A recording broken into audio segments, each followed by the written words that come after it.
ଗୋଟିଏ ଦିନ ରାତିରେ କାଳୁ କାଉକୁ ବହୁତ ଜୋରେ ମୁତ ଲାଗିଲା। ଆଉ ସେ ଘର ବାହାରକୁ ଆସିଲା। ଆଉ ତା ଘର ପାଖରେ ଥିବା ଗଛ ଉପରେ ମୁତିବାକୁ ଲାଗିଲା।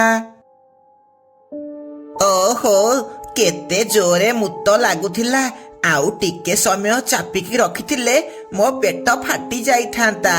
ଓହୋ, ଏବେ କି ଶାନ୍ତି ଲାଗୁଛି। ଏହା କହି କାଳୁ କାଉ ଶୋଇବାକୁ ଚାଲିଗଲା। ସେଇ ଗଛରେ ଗୋଟିଏ ଡାହାଣୀ ରହୁଥିଲା। ମୁତୁରା ଗନ୍ଧ ହେବାରୁ ସେ ବାହାରକୁ ଆସିଲା। ହେ ବୋଉ, କି ଗନ୍ଧ ଲୋ ମା! ଛି ଛି, ଦିନ ବେଳେ ପୋକଡ଼ା କୁକୁର ଗୁଡାକ ଆସିକି ମୁତୁଛନ୍ତି, ଆଉ ରାତିରେ ମଦୁଆ କାଳୁ କାଉ ଆସିକି ମୁତୁଛି। ନା, ଆଉ ଏ ଗଛରେ ରହି ହେବନି।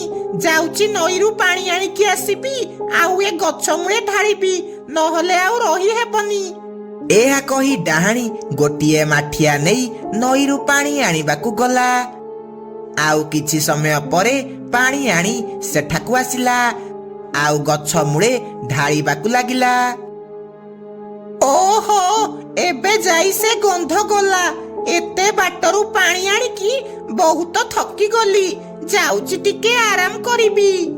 ଏହା କହି ଡାହାଣୀ ସେ ଗଛ ଭିତରେ ପଶିଗଲା।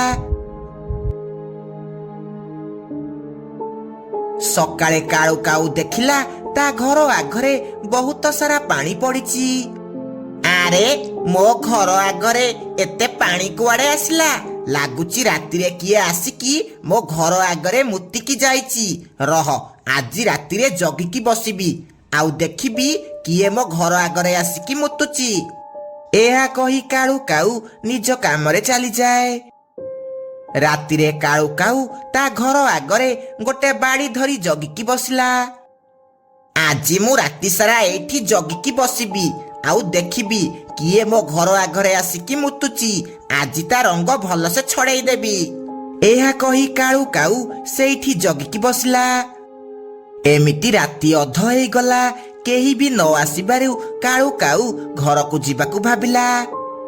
ଲାଗୁଛି ସେ ବୋଧେ ଜାଣିଗଲା ମୁଁ ଆଜି ଜଗିକି ବସିବି ବୋଲି, ସେଥିପାଇଁ ସେ ଆସିଲାନି। ଯାଉଛି ମୁତିକି ଶୋଇ ପଡିବି। ଲା ଲା ଲା ଲା ଲା ଲା ଲା ଲା ଲା ଲା। ଓହୋ, କି ଶାନ୍ତି! ଯାଉଛି ଆରାମସେ ଶୋଇ ପଡିବି। ଏହା କହି କାଳୁ କାଉ ଘରକୁ ଯାଇ ଶୋଇ ପଡିଲା। କାଳୁ ଗଲା ପରେ ଡାହାଣୀ ଗଛ ଭିତରୁ ବାହାରକୁ ଆସିଲା, ଆଉ ଆଗ ଭଳି ମାଠିଆ ନେଇ ନଈକୁ ପାଣି ଆଣିବାକୁ ଗଲା। ଆଉ ପାଣି ଆଣି ସେ ଗଛ ମୂଳେ ଢାଳିଲା। ନା ନା ନା, ଏଠି ଆଉ ରହି ହେବନି। ଏ କାଳୁ କାଉ କେବେ ବି ସୁଧୁରିବନି। ଏତେ ପାଣି ଢାଳିଲା ପରେ ବି ଏ ଗନ୍ଧ ଯାଉନି। ଯାଉଛି ଆଉ ଥରେ ପାଣି ଆଣିକି ଢାଳିବି।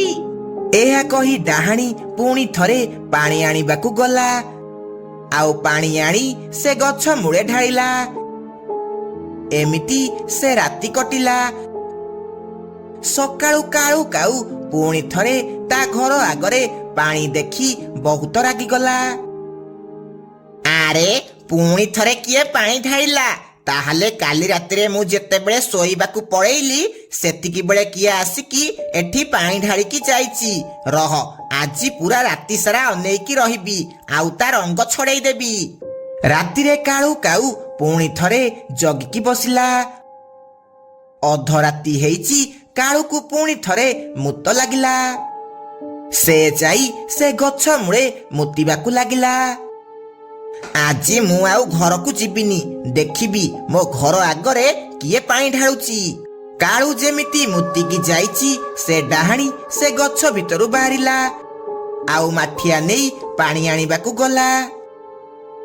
ଆରେ, ଏ ସ୍ତ୍ରୀ ଲୋକଟା କିଏ? ଆଉ ଇଏ ମାଠିଆ ନେଇ କୁଆଡେ ଯାଉଛି? ଲାଗୁଛି ଏଇ ବୋଧେ ମାଠିଆରେ ପାଣି ଆଣି ଏଠି ଢାଳୁଛି। ରହ, ଆଜି ଏ ସ୍ତ୍ରୀ ଲୋକକୁ ଭଲସେ ପାନେ ଦେବି। କିଛି ସମୟ ପରେ ଡାହାଣୀ ପାଣି ଆଣିକି ଆସିଲା, ଆଉ ସେ ଗଛ ମୂଳେ ପାଣି ଢାଳିଲା। ଏହା ଦେଖି କାଳୁ କାଉ ବହୁତ ରାଗିଗଲା, ଆଉ ଗୋଟେ ବାଡ଼ି ଧରି ଡାହାଣୀକୁ ପଛପଟୁ ବାଡେଇବାକୁ ଲାଗିଲା। କିଏ କିଏ ମତେ ମାରୁଛି? ରହିଯା, ରହିଯା, ନହେଲେ କିଛି ଭଲ ହେବନି। ଏହା କହି ଡାହାଣୀ ପଛକୁ ବୁଲି ପଡ଼ିଲା। ଡାହାଣୀର ଭୟଙ୍କର ମୁହଁ ଦେଖି କାଳୁ କାଉ ବହୁତ ଡରିଗଲା। ମୋର ଭୁଲ ହେଇଯାଇଛି, ମୋର ଭୁଲ ହେଇଯାଇଛି, ମତେ କ୍ଷମା କରିଦିଅ। ତମେ ଡାହାଣୀ ବୋଲି ମୁଁ ଜାଣିନଥିଲି, ମତେ ଛାଡ଼ି ଦିଅ। ମୁଁ ଭାବିଲି କିଏ ଆସିକି ମୋ ଘର ଦୁଆରେ ପାଣି ଢାଳୁଛି, ମତେ ଛାଡ଼ି ଦିଅ। ହଇରେ, ତୋର ଏତେ ସାହସ? ତୁ ଆସିକି ମତେ ମାରୁଛୁ? ତୋ ଯୋଗୁ ମୁଁ ଏଠି ଟିକିଏ ଶାନ୍ତିରେ ରହିପାରୁନି। ରାତିରେ ଆସିକି ମୁତି ଦଉଛୁ, ଆଉ ମୁଁ ପାଣି ଢାଳୁଛି, ଆଉ ତୁ ମତେ ଆସିକି ବାଡଉଛୁ। ହଉ, ମୁଁ ଆଉ କେବେ ବି ଏମିତି ମୁତିବିନି। ତମେ ଏଇ ଗଛରେ ରୁହ, ମୁଁ ଆଉ ସେମିତି କରିବିନି। ମୋର ଭୁଲ ହେଇଯାଇଛି। ହଉ ଠିକ ଅଛି, ଏଇଟା ତୋ ଗଛ ବୋଲି ମୁଁ ତତେ ଆଜି ଛାଡ଼ି ଦେଉଛି। ଆଉ ଯଦି ଥରେ ଏ ଗଛ ମୂଳରେ ମୁତିଥିବୁ, ମୁଁ ତୋର ମୁତ ବନ୍ଦ କରିଦେବି। ଏଇଟା ଯେମିତି ମନେ ରୁହେ। ହଁ ହଁ, ଆଉ ମୁଁ କେବେ ବି ଏଠି ମୁତିବିନି। ମୁଁ ଏବେ ଆସୁଛି। ଏହା କହି କାଳୁ କାଉ ନିଜ ଘରକୁ ଚାଲିଗଲା। ଆଉ ସେହି ଦିନଠୁ ସେହି ଗଛ ମୂଳରେ ଆଉ ମୁତିଲା ନାହିଁ। ଗୋଟିଏ ଦିନ ମାନୁ, ଜଗୁ, ବଣ୍ଟି ଆଉ ବିଟୁ ସୁନ୍ଦରବନ ଜଙ୍ଗଲ ବୁଲିବାକୁ ଯିବାକୁ ବାହାରିଲେ। ସାଙ୍ଗମାନେ, ଆଜି ଆମେ କେତେ ଦିନ ପରେ ବୁଲିବାକୁ କୁଆଡେ ଯାଉଛେ? ମତେ ତ ବହୁତ ଖୁସି ଲାଗୁଛି। ହଁ ମାନୁ, ଆଉ 2 ଦିନ ପରେ ଆମ ସ୍କୁଲ ଖୋଲିବ। ତାପରେ ପୁଣି ପାଠ ପଢା ଚାଲୁ ହେଇଯିବ। ଆଜି ଆମେ ମନ ଭରିକି ବୁଲିବା, ହେଲା? ହଁ ହଁ ସାଙ୍ଗମାନେ, ଆଉ ମୁଁ କାଲି ଗୋଟେ ଟିଭିରୁ ଗେମ୍ ଶିଖିକି ଆସିଛି। ଆମେ ସେଠିକି ଗଲେ ଖେଳିବା। ଆରେ କୋଉ ଗେମ୍ କହୁନୁ? ଚାଲେ ପ୍ରଥମେ ବୁଲିବାକୁ ଯିବା, ତାପରେ ଯାଇ ମୁଁ କହିବି। ତାପରେ ସେମାନେ ସମସ୍ତେ ମିଶି ସୁନ୍ଦରବନ ଜଙ୍ଗଲ ବୁଲିବାକୁ ଗଲେ। ସେମାନେ ଘନ ଜଙ୍ଗଲ ଆଉ ପାହାଡ଼ ବାଟ ଦେଇ ଗଲେ।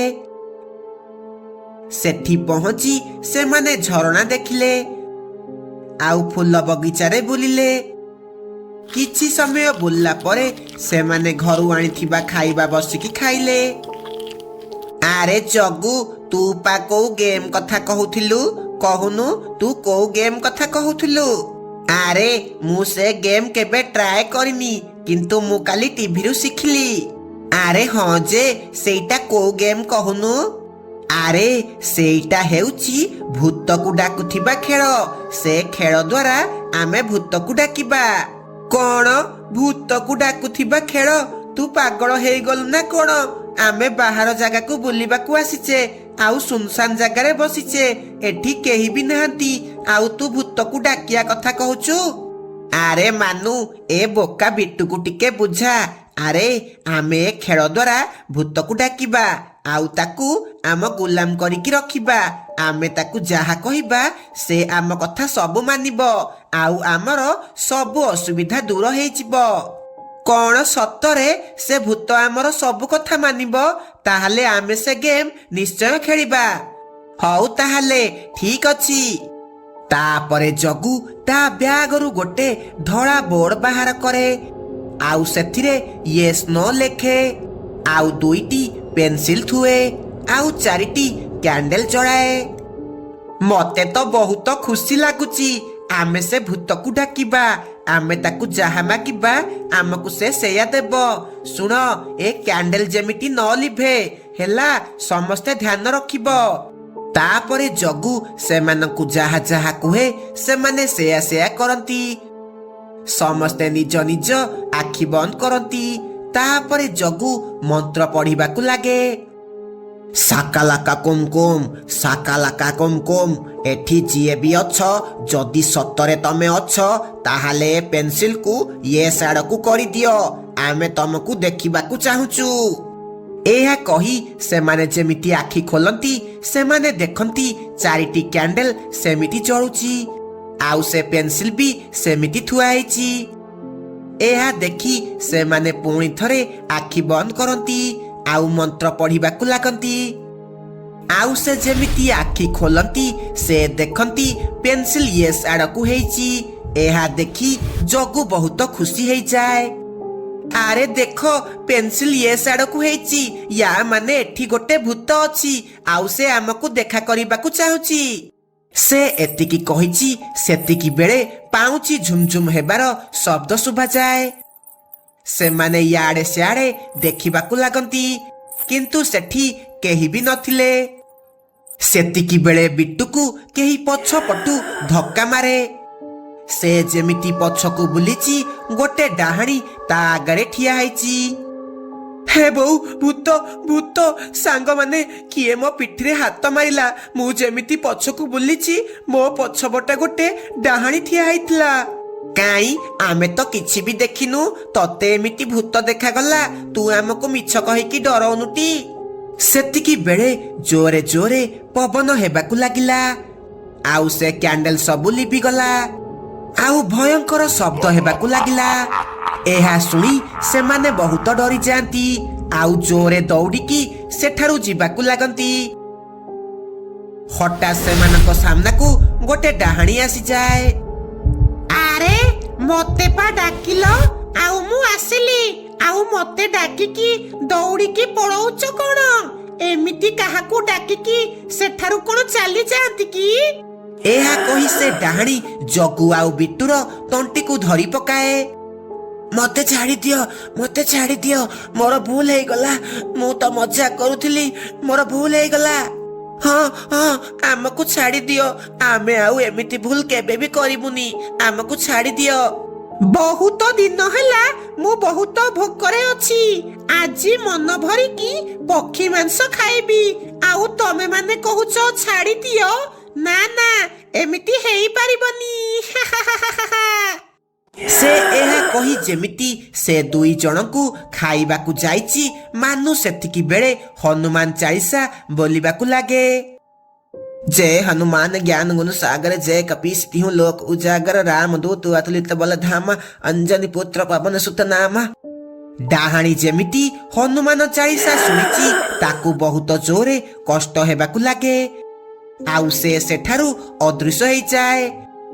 ତାପରେ ବଣ୍ଟି, ଜଗୁ, ମାନୁ ଆଉ ବିଟୁ ସେଠାରୁ ଦୌଡ଼ିକି ପଳାନ୍ତି, ଆଉ ଗୋଟିଏ ମନ୍ଦିର ଭିତରେ ପଶିଯାଆନ୍ତି। ସକାଳ ହେବା ପରେ ସେମାନେ ବସରେ ବସି ଘରକୁ ଚାଲିଯାଆନ୍ତି, ଆଉ କେବେ ବି ସେ ଭୂତ ଗେମ୍ ଖେଳନ୍ତି ନାହିଁ।